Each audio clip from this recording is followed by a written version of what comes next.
All right. Greetings, everyone. Welcome to Health Insurance 101. Before I get started, I want to offer a disclaimer. The presentation here is meant for informational purposes only. It is not to be considered authoritative or binding advice for an employee who's making their benefit selections. Any employee who has questions about their benefits should consult Mindshare Group or look at the materials that Mindshare Group sends over to us, such as the 2022 Benefits Guide and the Mindshare Group presentation.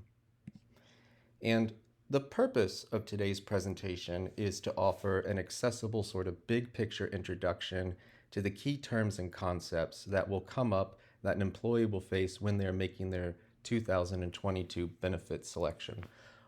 We have the presentation and the materials from Mindshare Group. I think they're really fantastic and they have a lot of information. Mindshare Group, the purpose of their presentation is to offer very specific and detailed information about Zoho's healthcare plans. They do that very well. However, if you are new to health insurance in the United States, if this is the first time you've ever made your benefit selection, a lot of the vocabulary and the concepts that they will outline can be confusing if you're not familiar with them. Hence, the purpose of this presentation is to sort of introduce and talk through these concepts so that employees will be able to understand and follow along with the Mindshare Group presentation more easily. So, a few things to keep in mind are for all of the benefits that we're going to be discussing in this presentation, their eligibility requirements. Permanent W-2 employees who work 30 more hours per week are eligible for benefits. In addition to the employee, that employee's spouse or domestic partner, as well as their children and eligible dependents up to the age of 26, are also eligible to participate. And coverage becomes effective on the first day of the month following your hire date. You will notice that when many people join Zoho, their offer letter is dated as the last business day of a month. The reason we do that is, if we wanted you to start on December 1st and we listed December 1st on the offer letter, it would not be possible for you to participate in our health insurance until January 1st. And so a December 1st start date becomes the last business day of November so that we can ensure coverage. But in general, we do not have, not in general, specifically, Zoho does not have a waiting period of 30, 60, or 90 days before an individual can begin participating in our insurance plans. All right, so here I'm going to go through some of the terminology and the words that you're going to hear a lot when you're looking at our benefits. Open enrollment. Open enrollment is a specific period, usually toward the end of a calendar year, during which employees or plan participants are able to make selections or changes to their benefits for the following year. So, we're doing this now. It's usually mid-November to mid-December. And during the open enrollment period, you are allowed to make changes and do whatever you need to do. Once that period of time ends, it is extraordinarily difficult to make changes to your health insurance. There are a few scenarios in which you can make changes. I'll discuss those in a minute. The situation is, for better or worse, the insurance companies make the argument that they need to be able to predict costs for the year. And what they don't want is an individual signing up for the cheapest plan possible, then getting a diagnosis and finding out that they're going to need surgery, switching to the highest tier of coverage, getting the surgery, and then switching back after it's done. That is the business rationale for the open enrollment period. Moving on, beneficiary. Very simple. The beneficiary is the person or persons who are covered by a policy. They are the people who benefit from it. As well, a dependent A dependent is typically a child, or I guess in other cases, if a person becomes a legal guardian for another person, the dependents are usually the children or the people for whom the individual is the legal guardian up to the age of 26. All right. I mentioned talking in open enrollment that there are certain scenarios in which an individual may change their insurance coverage outside of the open enrollment period. Typically, those are marriage, divorce, birth or adoption, or death. So, if an individual signs up for an insurance plan for themselves, their spouse or domestic partner, and their children and dependents, and then outside of open enrollment, uh, let's say the individual divorces, they have a baby, they adopt a child, or someone dies, you are allowed to change your coverage in those situations. Also, and this is one of those things, I'm going to say this a lot, I think something to be true, it has been true in the past, but you will want to verify with Mindshare Group directly. I believe that termination or change in coverage is a qualifying life event. So, if you are 25, you may be on your mother or father's or guardian's insurance plan.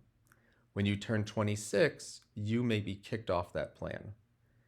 That is likely going to be a qualifying life event because that is loss of coverage. All right, now getting into the stuff that's more complicated. Premiums.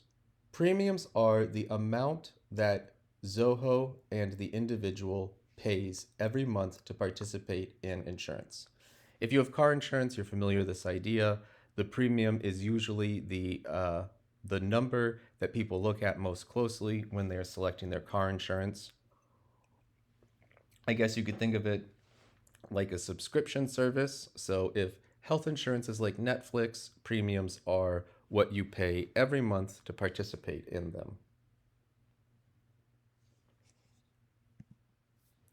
Copays. This is where it starts getting, I think, a little more complicated. You pay a monthly premium. So in order to even have health insurance, you pay a certain amount of money every month, regardless of whether you use the health insurance or not. That's your monthly premium. Then, let's imagine a very realistic scenario or situation. You actually need to use your health insurance. You have to go to the doctor, you need a prescription, something like that. When you utilize your monthly service, you will get a bill for that. Excuse me, when you utilize that individual service, you will get a bill for that. In general, the majority of that bill will be covered by insurance. However, the way the business of health insurance operates is the patient is responsible for paying a certain amount of that bill when they go to the doctor. It's hard to think there aren't many other industries or situations in which you have a premium and a copay. So you're already paying, and then you go to the doctor and you pay for that service, but you are going to pay probably $10 or $20 for that service. And you'll see that one of the ways that these situations are different, or some of the ways that different healthcare plans differ from one another, is sometimes you'll see a $20 premium and some copay, and sometimes you will see a $30 copay. And in a general way, very often, the more expensive your monthly premium is, the cheaper your copay. That's not a hard and fast rule, but it's a general thing. Coinsurance. Coinsurance is just the term that refers to the amount of money that you pay on your copay to handle the monthly bill. All right, deductible. In my mind, the three really important figures or concepts to keep in mind are premiums, copays, and deductibles, because they all work together to determine the amount of money that you're going to be spending all the time. And in my opinion, none of them are intuitive. So, premium. Premium is the amount you pay every month to even participate in the plan. Copay is the amount of money you will pay when you utilize a service, when you go to the doctor or get a prescription, usually $10 or $20.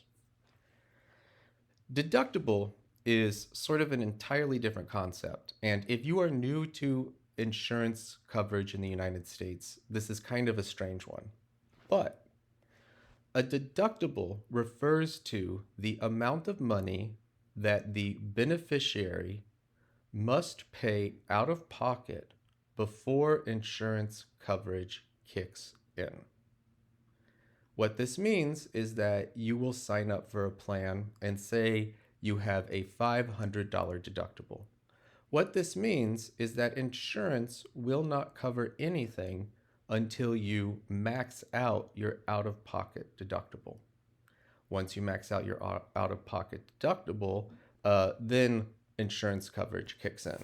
So if you're new to this, it's strange because you're paying in all these different ways. You are paying your premium to even participate. You're paying a copay when you go to the doctor.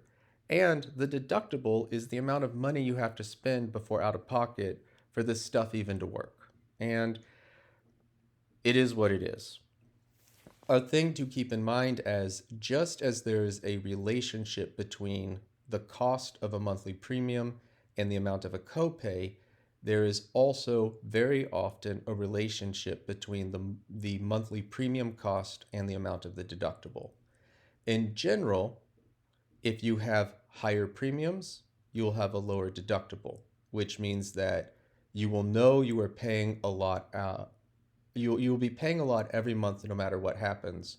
But when you do need your insurance coverage, the deductible's lower, so you'll be spending less out of pocket.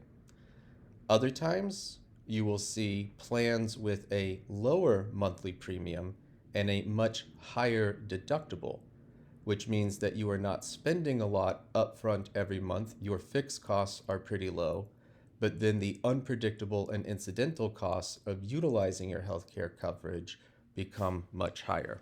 So you can see ways that the health insurance companies mitigate and monetize risk. You're going to be paying a lot, or excuse me, in this case, Zoho, rather than the individual, is going to be paying a lot. And when you are selecting your plan, you will have to make a decision based on how much of a monthly premium you want and how much of a deductible you want. So in a way, it's figuring out the difference between a predictable fixed cost and costs that are unpredictable. And now that we've got those sort of key terms out of the way, I want to talk a little bit about HMOs. And in a second, we're going to be talking about PPOs. The majority of our plans are health management organizations. Excuse me, I got that backwards. My apologies. The majority of our plans are PPOs, but we do have HMOs. So HMO stands for Health Maintenance Organization. Basically, a way to think about an HMO is that it is a closed network. It's a closed network of doctors who all make referrals to one another, and they typically all work for the larger organization. The advantages of an HMO are that everything's in-house, and it tends to be cheaper to sign up for one of these programs because it is a, if you will, closed ecosystem. Here's a way I think about it, and I'm going to use this analogy. I don't know if it's going to be helpful or not. I think it's helpful.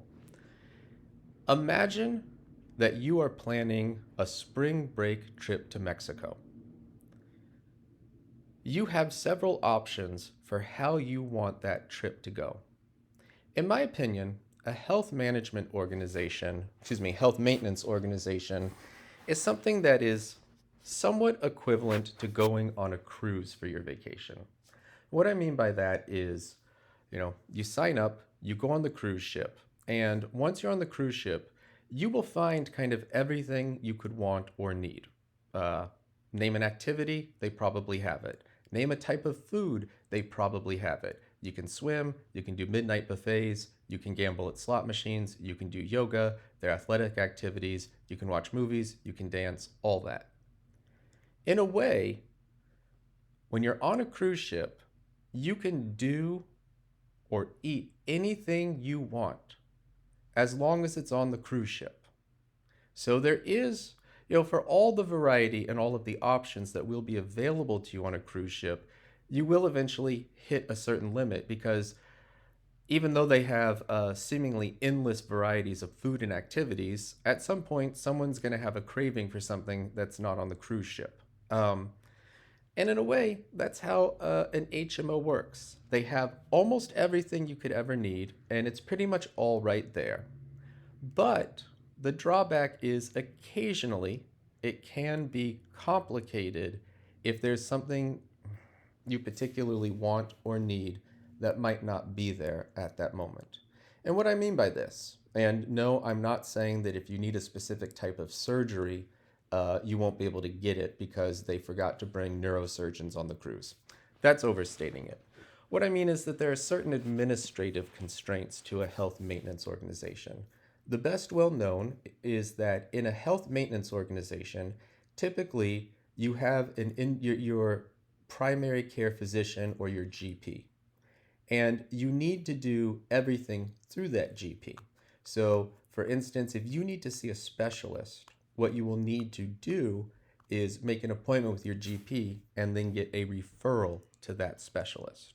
It doesn't mean you can't get what you need. All the medical care is available, but there's a certain bureaucratic layer that you are paying for because the health management or the health maintenance organization wants to keep costs low, and so there are certain administrative hoops to jump through. We contrast that with a PPO, Preferred Provider Organization. Very similar. It is a system or a network of physicians and medical services that are all affiliated. But maybe here's the difference. If an HMO is like going on a cruise and you can have anything you want as long as it's on the cruise ship, a PPO is kind of like going to an all-inclusive resort. When you go to the all-inclusive resort, like the cruise ship, you are buying into a sort of ecosystem, if you will, of food and activities. If you're at an all-inclusive resort, you will find pretty much anything you want to eat at one of the resort's numerous restaurants day or night. There are going to be activities. There's going to be something for everyone. But the difference is, if you're on a cruise ship and you decide you want to do something on your own, you really can't. Once you're on the cruise ship, it would be very difficult to find a helicopter to come take you so you can do your own thing. If you're staying at an all-inclusive resort and you decide you love the resort, but after a few days you just want some time to yourself to visit a historical attraction or do some shopping or eat somewhere else, it's pretty straightforward. You call a cab, call an Uber, and they can take you to that. You'll be paying out of pocket for whatever you do that's not on property, but it's a little bit of flexibility. A PPO is somewhat similar, and the primary difference is if you are part of a PPO rather than an HMO, you typically do not have to do everything through your GP. So if you want to see a specialist, you typically do not need to go to your GP and get a referral in order to go do something a little bit different. And I think that's the biggest difference. You are paying a little more to get a larger degree of flexibility, and in a way, you are buying yourself out of some administrative hoops.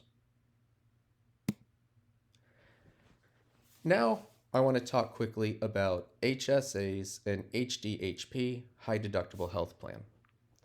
High deductible health plans are, I think the best way to think about it is a niche product. They are something that is very appealing and makes a lot of sense for certain people. However, they don't work for a lot of other people. And I've talked to Mindshare Group about this, and we've all agreed that if you are interested in a high deductible health plan, please go ahead and speak directly with Mindshare Group with Stephanie and Dan, because they'll be able to talk you through some of the ins and outs to make sure that the entire thing is clear. But basically, a high deductible health plan is one in which you agree to an extraordinarily high deductible. And remember, the deductible is the amount of money you have to spend before health insurance kicks in. You agree to a very high deductible, but in exchange, you have extremely low premiums. And for some people, this makes a lot of sense. For other people, it does not. The way I think about it is, if we've already talked about your cruise ship vacation and your all-inclusive resort, a high deductible health plan might be a little bit like, I'm going to go to Mexico. I don't really need to work with a travel agent. I can do this far cheaper on my own. And so you book a ticket, you take the bus, and you figure, like, when I get there, I'll figure out, I'll find a special, I'll stay at a place that's inexpensive, or I'll find a campground, or I'll do an Airbnb or a hostel. Let's be flexible, let's be adaptive, let's see what the conditions are like when I get there. On the one hand, yes, you are going to save a ton of money if you do it this way. The drawback is you're not really hedging your bets in case there are unforeseen circumstances that drive up costs. And, imagine that you get on a plane and go visit a city you've never been to, and you didn't know that there was some giant event that was going to take up all the hotel rooms. I mean, think about someone who didn't know much about Austin and had the great misfortune of booking a trip to Austin and not knowing it was F1 weekend or South by Southwest. And when they land, hotel rooms that are normally $150 are $600 or $800 or $1,000. That's a way to think about the high deductible health plan. It makes a lot of sense, saves a lot of money, but it doesn't necessarily insulate you from risk. And because there is a risk element, that's why we think that people who want to do an HDHP should check in with Dan and Stephanie. Related to the HDHP is something called an HSA, or a health savings account. A health savings account is, it's sort of like the 401k that Val was talking about last week. A 401k is a certain type of essentially savings account, and a 401k is meant to be used for retirement.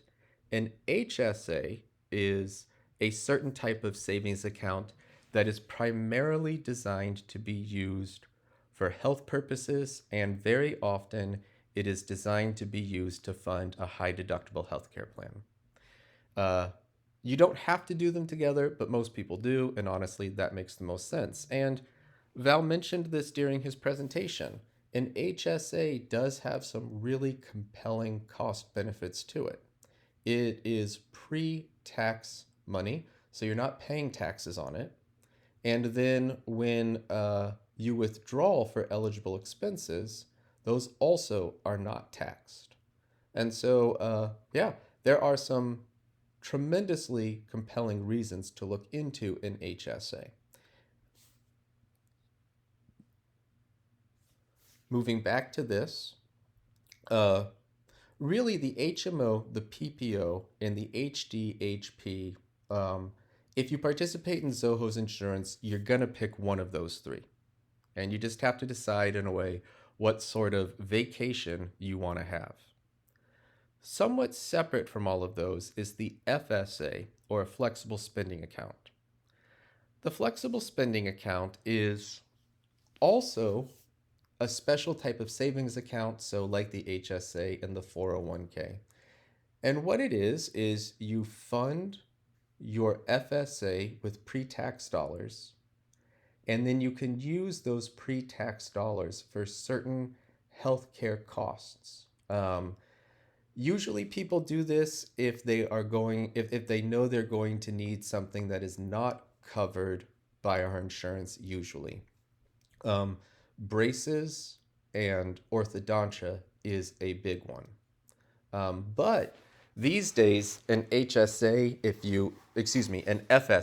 If you enroll in an FSA, you essentially get a debit card, and a neat thing is when you go to CVS or Walgreens, you can swipe your FSA card, and everything that is eligible will be paid for by that, and then you swipe your other credit card to cover for it.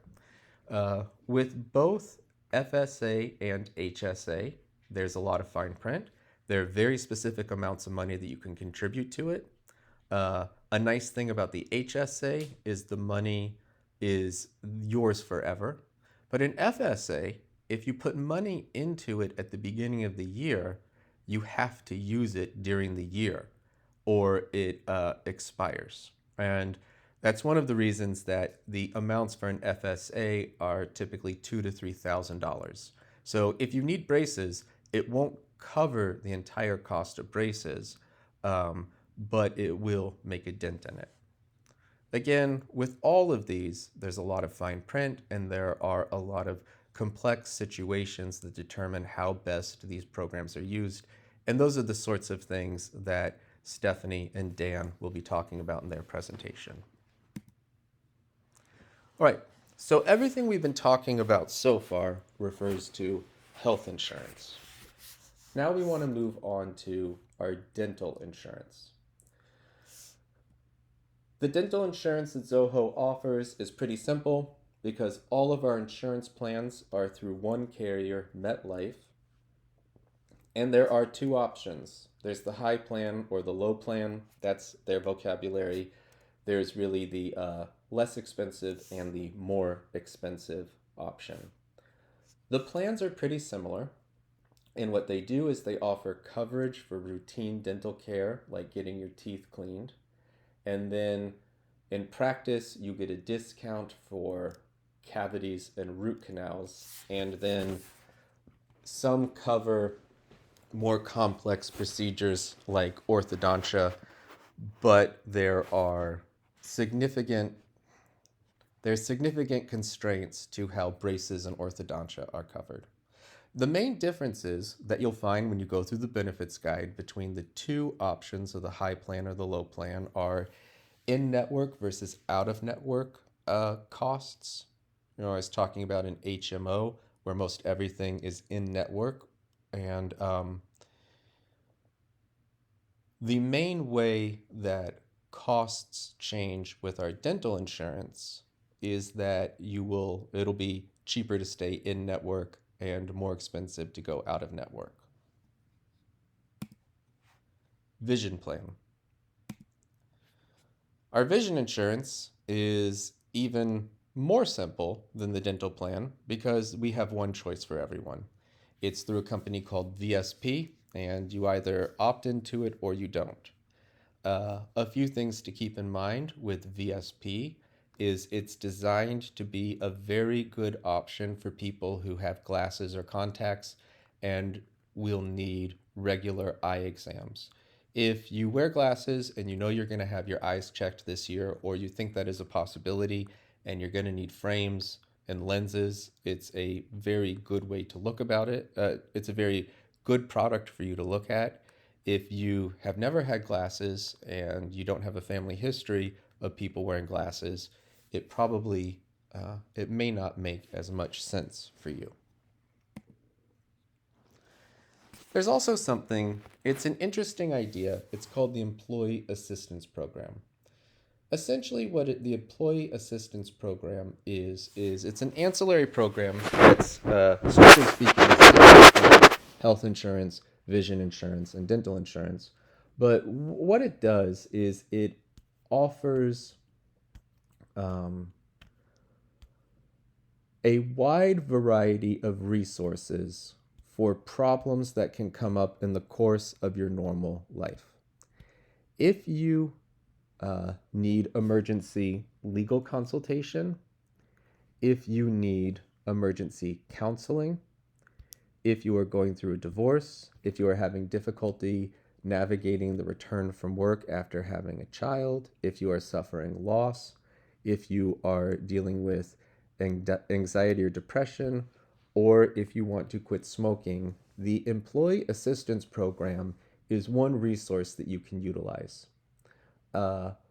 The sort of caveat I want to give to it is limited in scope by design.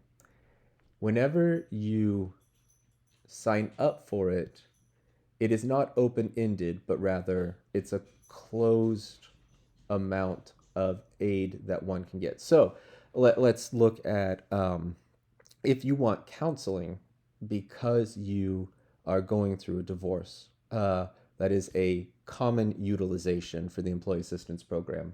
This is not in a way like therapy, a long-term project that's open-ended. If you start going to counseling, it's not entirely, you don't always know when you're going to wrap that up. In an EAP, it's designed to be targeted and with a clear beginning, middle, and end. And so I think you get 3 or 6 sessions.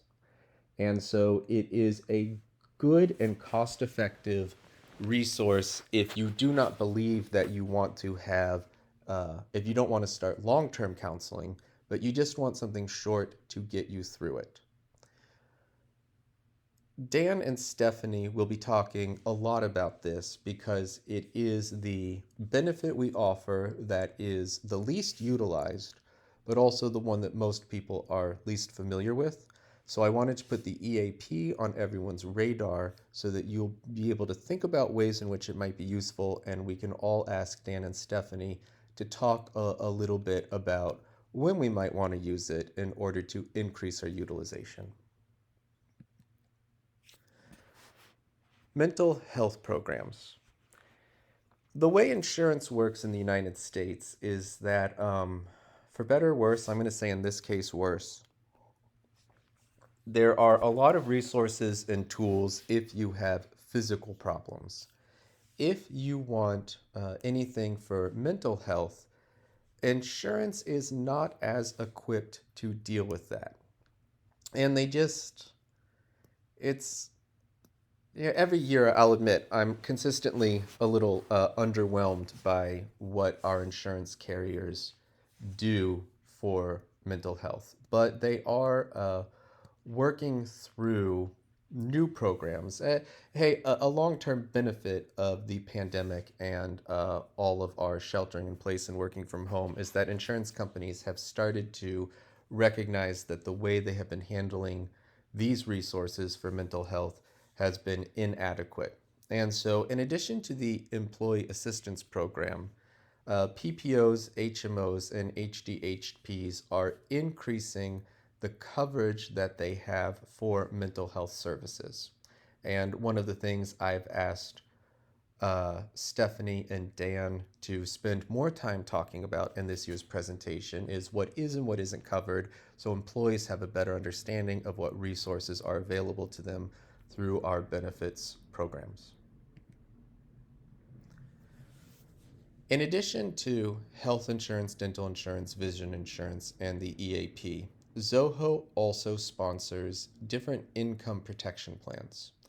We have short-term disability insurance, long-term disability insurance. A way to think of both of those are it's typically a health problem, but there can be other reasons that if you need to stop working, and it can be for a short amount of time, say you have had surgery and you need some time off to recover, short-term disability insurance will pay a certain percentage of your income so that you don't have to worry about your bills while you're doing this short-term recovery.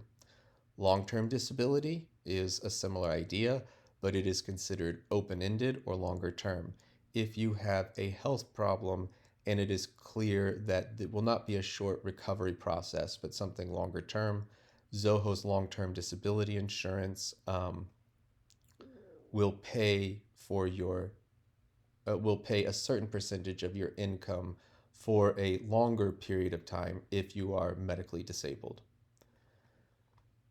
We also have life, accidental death and dismemberment insurance. These are programs, the main reason people buy life insurance or accidental death and dismemberment, I'm always surprised by this. The insurance industry is really good at coming up with euphemisms to make things sound a little more palatable. And so I'm always struck that they haven't come up with a different way of saying dismemberment. But the main reason that people typically buy life insurance is if they have a spouse or a partner or children or other dependents, so that if they die, the family will be taken care of, or at a bare minimum, funeral costs will be covered. Zoho offers all of these. Zoho has a variety of plans insofar as for some of our programs, Zoho pays 100% of the premiums, and we encourage everyone to just go ahead and sign up for the basic package that Zoho completely pays for. Then we have increased coverage, and individuals may purchase that increased coverage using a discount. And if you want to increase your life insurance, this is an excellent way to do it. COBRA, Consolidated Omnibus Budget Reconciliation Act. COBRA is something that most people don't think about, but COBRA is a federal program that if you lose your job, plain language, if Zoho fires you, it is a way to continue participating in Zoho's health insurance even though you are no longer an employee. It is not cheap. However, COBRA does make sure that in most cases, you get to preserve the health coverage you already have at prices that would be much lower than they would be if you were doing the insurance marketplace and simply buying your own. And finally, one last thing I wanted to check on is international coverage. Most all of the medical services that I've been talking about this entire time are only available within the United States. Most insurance plans, including Zoho's, typically do not cover anything that happens while you are traveling outside of the country. If you are traveling outside of the country and you are on Zoho Business, Zoho has insurance that covers this. But something to bear in mind, if you're traveling outside of the country for your own vacation or enjoyment, and it's not with a Zoho, and you're not on Zoho Business, probably pretty much except for certain life-threatening events. And, in practice, you don't want an insurance claims adjuster defining life-threatening for you. That would not be covered. On the one hand, health care costs are typically much cheaper in other countries, but also we do encourage individuals to look into travel insurance. You buy it yourself, it's not that expensive, and it can be good to have that peace of mind, and Mindshare Group can help you find your own insurance for travel. Now that I've covered all of that, I just want to touch base on some sorts of questions for you to keep in mind as you are thinking about what insurance plans to have. If you are going to a doctor or a medical facility for the first time, we think it's a very good idea to ask them whether or not they are in network and to verify that they not only participate with our insurance. One of the things we found is a lot of doctors, in theory, participate with insurance. But if you ask a doctor whether they participate with your insurance, that's kind of the wrong question to ask. We think the better question to ask is, are you in network? And what that means is, has that doctor or that doctor's office or that hospital signed a contract with this insurance carrier? If they've signed the contract, that means that you have the peace of mind of certain predictable costs. They should be able to tell you what your procedure or your medical care is going to cost, or short of being able to tell you ahead of time, they will be able to guarantee that things are going to be covered at the preferential rates that you have in network. If ever a doctor asks you for or prescribes for you lab testing, go ahead and check on whether the lab that they use for testing is in network. One of the things we've seen over the years is that doctors will do a very good job of making sure that some things are in network, but necessarily won't be thinking about all of the individual's insurance repercussions when it comes to labs. And finally, this is a distinction that I had not thought about much before, but turns out to be very important. If your doctor is suggesting something and you're not sure how insurance is going to handle it, go ahead and confirm with your doctor's office whether that thing is going to be preventative, if it's considered to be preventative or diagnostic. Uh, this is a classification used by health insurance companies um, to figure out what's the best way to put it? It's a way they figure out what they're going to pay for. And if you go to a dentist, from an insurance point of view, there's a difference between getting your teeth cleaned and getting a cavity drilled. That's the difference between preventative and diagnostic. For better or worse, insurance companies will classify some things as diagnostic and some things as preventative, and it can be surprising to see how coverage changes with that.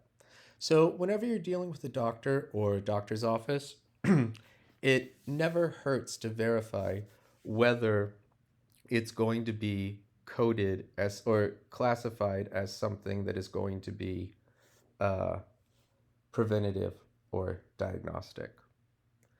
So wrapping up, what I want to say is I hope this is helpful to give you a big picture of what some of these terms mean. Again, all the discussion here is not legally binding, is not technical, but is sort of a common sense understanding of how these things work. If you have questions, feel free to send me an email, or better yet, I think absolutely the best thing to do is watch the Mindshare group presentation, read the benefits guide. The benefits guide does define all of these terms and discusses everything in far more detail. And finally, talk to Stephanie and Dan at Mindshare Group. If you are not sure the best thing for you and your family, ask them. And they also can't tell you what to do, but they will be able to give you an extremely detailed understanding of how to evaluate your situation. For individual employees, you have to look at your age, your general health wellness profile and health history, what your family members' health history is. You need to look at your own financial situation, and you need to decide in a way, are you more comfortable paying more for premiums up front, or do you think your situation is pretty predictable and you'd rather save on premiums but have a higher deductible? And those are the things that no one can answer for you. But Mindshare Group wants to give you all the information so that you can ask those sorts of questions. Thank you very much, and I hope you have a great day.